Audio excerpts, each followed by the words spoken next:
Today's Republican Party is quite an extraordinary thing. We'll be doing another video about the proposition that it is quite unusual the extent to which it is consistently uh, acting and speaking in ways that make things worse.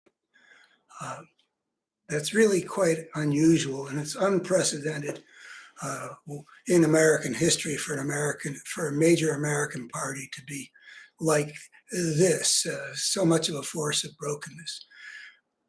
But the topic for this video is to explain how it is that it happened, that the Republican Party has become this extraordinary thing.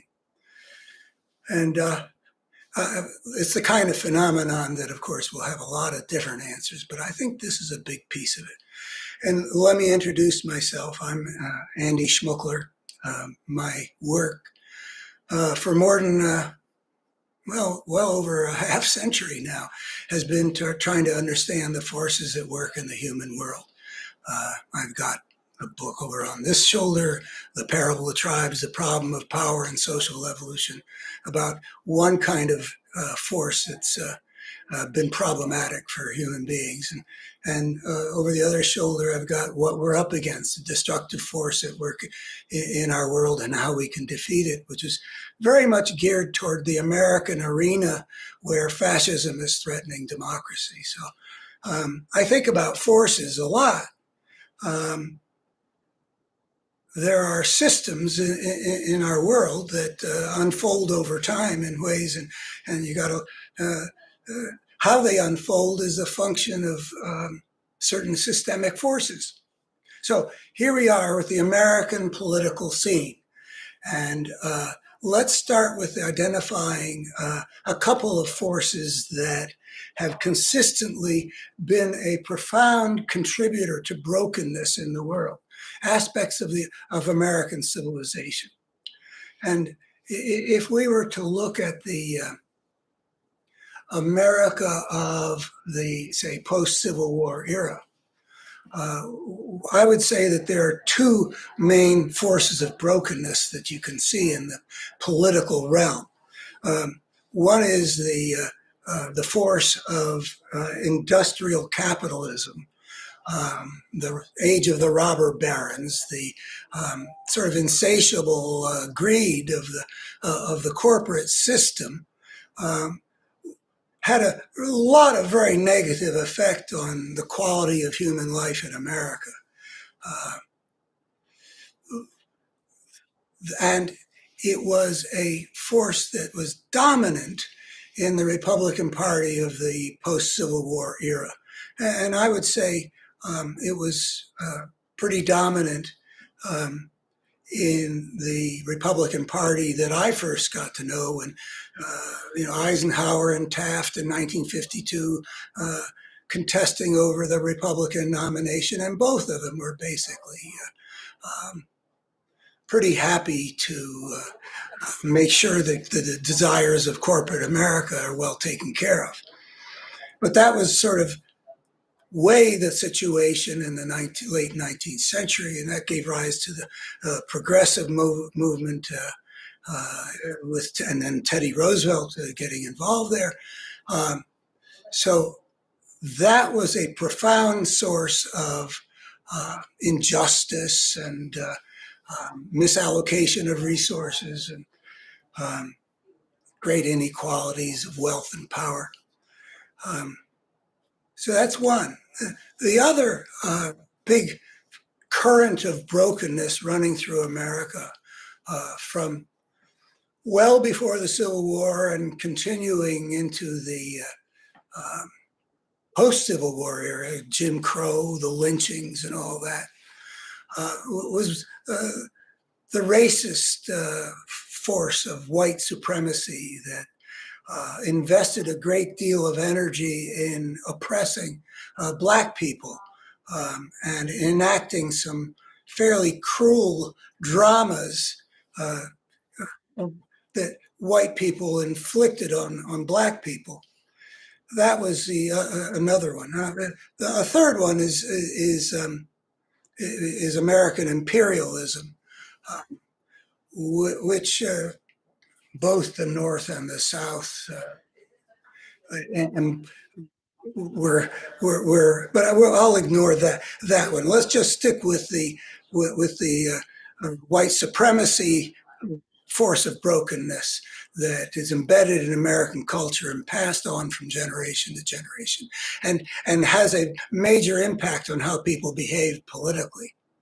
And then the corporate system that wants to make all the national rules conducive to the serving the interests of the corporate system. So you get a Supreme Court from, say, a slaughterhouse case in 1877 up until the New Deal, a Supreme Court that's basically an extension of the corporate interest, just like the Supreme Court leading up to the Civil War proved itself to be an agent of the slave power. Well, the white supremacy current was a major part of the Democratic Party. It was a Democrat, Buchanan, that was so servile to the slave interests that it helped create the situation in which Abraham Lincoln would get elected.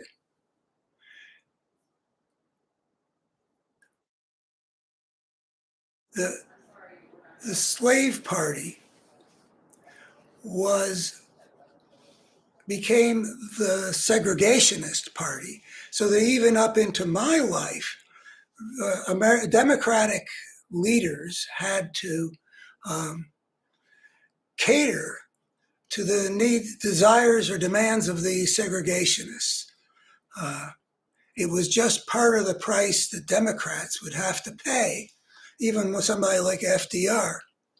The Democratic Party was the political instrument in which that white supremacy part of our force of brokenness in America exercised its power. But meanwhile, it was the Republican Party that was acting as the agent of the other force of brokenness in America, the corporate greed. And because they were on two different sides in a two-party country, they basically canceled each other out. Whatever oomph and corruption that the white supremacy force wanted to exert in terms of the power system was counteracted by the fact that there is this other force of brokenness attached to the other party. And so they more or less canceled each other out. And then comes a time in 1965 when Lyndon Johnson became president after JFK's assassination. He accomplished a whole lot of great legislation. And part of the impetus for that was he was enacting on behalf of and tribute to our martyred president, whose assassination had been such a trauma for the country. And among the things that he had passed was a couple of major civil rights measures. The public accommodations. Segregation basically became illegal. And suppressing the votes of Black people became illegal. And when Lyndon Johnson signed that piece of legislation, he said to somebody, at least it's reported, he said, lost the South for a generation. He underestimated. Biden carried Georgia. There's been a state here and there, but and a couple of Southern boys like Jimmy Carter and Bill Clinton could get some of the South, but basically what had been the solid Democratic South became the solid Republican South. It was just a migration of a political force, and it was over the issue of white supremacy. They did not forgive the Democrats for insisting that they treat Black people as having rights the same as white people. I mean, it was the same force that in 1857, through the Supreme Court decision in Dred Scott, had said, a Black man has no rights that the white man is bound to respect. It was over that issue that people like Strom Thurmond and Trent Lott, and eventually the whole Southern political white power migrated to the Republican Party. And now we come to the answer to the question, how did the Republican Party come to be this terrible force of brokenness? Now, I would say that the Republican Party prior to this was basically a decent political party by the standards of the world, which are not huge, but they're not very high. And I would say that the Democratic Party was all along, up until 1965, a basically decent, normal political party in a democracy, and basically more or less okay. But they both had within them something kind of toxic and broken. And their performance was less wonderful in terms of justice and doing the right thing and all that in both cases. FDR would have to make concessions to the segregationist party power because that's politics. You need the votes. And so he puts Nance Garner on his ticket in 1932 to get elected in the first place. There's all kinds of, and I think FDR, could not go hear Marian Anderson sing on the, because he didn't want to be seen as attached to Blacks. He had to keep the Southerners happy with him. That's requirement for exercising power in other respects. And similarly, the Republican Party was too much the instrument of corporate system with its greed, but it was a party that could be part of a reasonably well-functioning government, which is not the case with today's Republican Party. And that's why the question is, how did the Republican Party come to this, where they do almost everything to make the system not work the way it's supposed to work? Well, it's seeing that there are forces at work.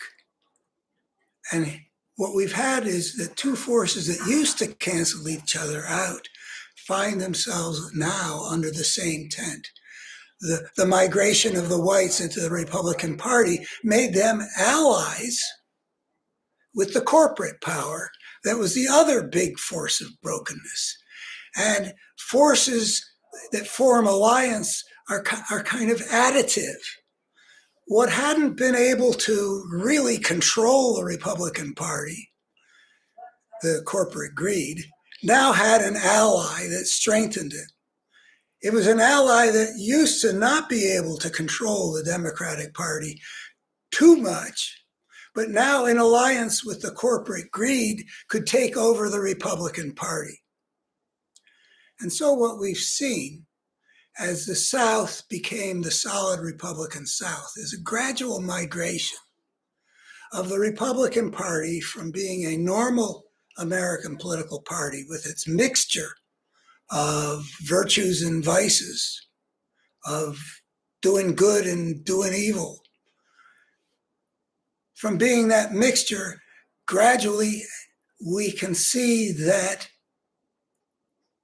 The alliance of major forces of brokenness